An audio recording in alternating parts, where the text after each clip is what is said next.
Yo guys, what's up? Shady Fakers here. We're going to talk about Jessica Jones today. It's an awesome thing. I just had the privilege of finishing it about a couple days ago, and I just figured I'd do a review and show you guys, I'm not going to give any spoilers away or anything like that, so I figured maybe we could just do a video where we talk about the characters and what they're doing and, how the overall perspective of the show goes.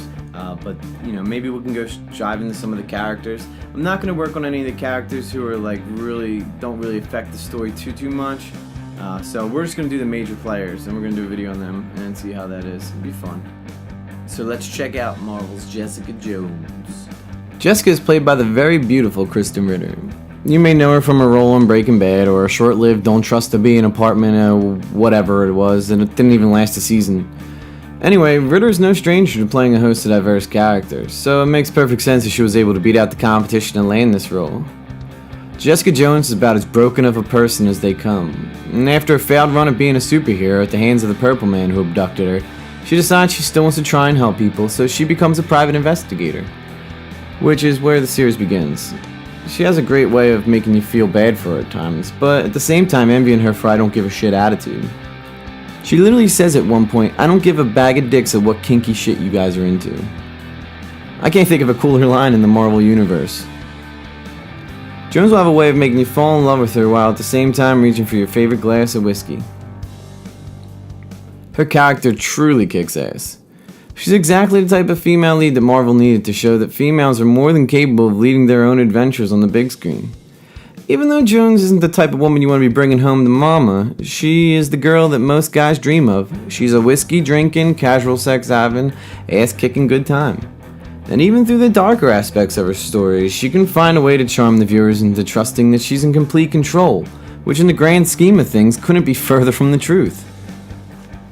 What's cool is you get a chance to see Jessica grow from this empty shell of a person to someone who has a little bit of life back into them by the end of the series. The other big Marvel hero in this story aside from Jessica Jones is Luke Cage, aka Power Man. He's played by Mike Colter. I can't say I'm very familiar with anything Mike's done before this, but I can try and act like I do. I'm the president of the Mike Colter fan club, and we need your support. No, I'm just kidding. We don't really need your support. I don't even know if there is a Mike Colter fan club. I'm sure there's someone out there who's a big fan of his, but Anyway, I digress. Luke is an otherwise mysterious character for most of the series until it's brought to the attention of the viewers that Luke and Jessica's paths weren't crossed by accident. He's also the romantic love interest of Jessica through most of the series, and Jones and Cage have an electric chemistry throughout the series, and Marvel sure isn't afraid to show it off in the most physical ways imaginable. Man, do they get down. Cage goes through several character developments throughout the series, all lead back to a major plot twist that you can really never see coming.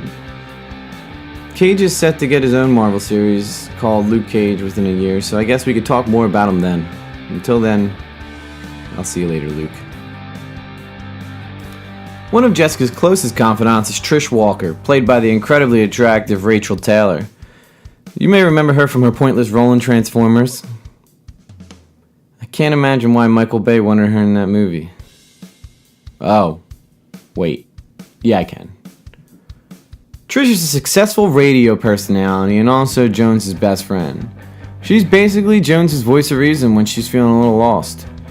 Her character was Hellcat in the comics, but I don't believe that she's going to have any superpowers in the near future. However, that doesn't mean that she's not going to be able to hand out a beating here and there. One of the most dynamic characters in the series is the cutthroat lawyer Jerry Hogarth, played by Carrie-Anne Moss.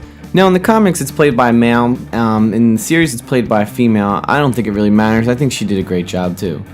I'm pretty sure everyone remembers her as Trinity from the Matrix trilogy. The cool thing about Jerry Hogarth is that you never really know if she is a good guy or a bad guy. Yeah, some of her motives benefit Jessica Jones, but when push comes to shove, Hogarth is all about what's best for her first. So you can never really be sure where she's going to end up. I will add, too, that Hogarth basically has her own subplot in the series where she has some of the hottest scenes, and yes, they are even hotter than Jones and Cage. Anybody got a fan or maybe a glass of water? Now, by far, the biggest standout character of the whole entire series is the antagonist and the big bad guy, Kilgrave, aka the Purple Man, AKA, I'm gonna make you do what I want. AKA, why? Because I can. AKA, because I was testing on, I got all this badass stuff, and now I can do things, and I never was loved as a child, so I'm gonna make sure that everybody pays. Whew, man, sometimes, you know, I've run out of AKAs and I can't think of stuff to say anymore. So I just keep rambling, and here we are, rambling still, off topic. I really need to find myself and center my chi. But anyway, he's played by the incredibly talented David Tennant. Not only am I ready to say that he's the best villain that Marvel's had to date, but he's also one of the best villains I've ever seen in any movie or show in general. You could have called the show Kilgrave, and I'm willing to bet you would have got a 90% on Rotten Tomatoes. That's how good this guy is. He's one of those villains that is so good at being bad that at certain points of the series you actually start to like the guy. Which is insane because he literally does the most disturbing stuff to people you could think of. He is evil personified, but he makes being bad look good. I wouldn't be surprised if you hear his name come award season. When you begin to understand his motives, the monster aspect of him gains a little more humanity, and you actually kind of start to feel bad for the guy.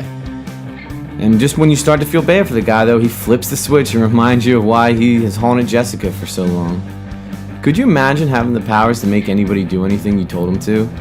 I imagine some of us would probably do some pretty shady things here and there. If I had the power, I would probably just make people do silly things all the time.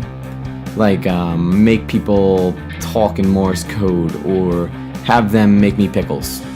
I don't know. Don't judge, I'm hungry.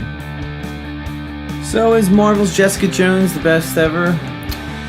I don't know. I know it's one of the best ever. I'm not ready to say that it's the best ever. I really haven't decided whether I like it better than Daredevil or not.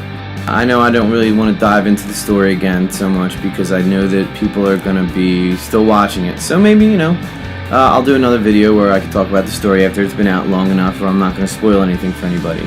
So I hope everybody has a great time. Enjoyed your Thanksgiving. My daughter's on the outside of my door smacking it, so I hope you guys can hear that. But anyway, I'll talk to you guys later. Peace.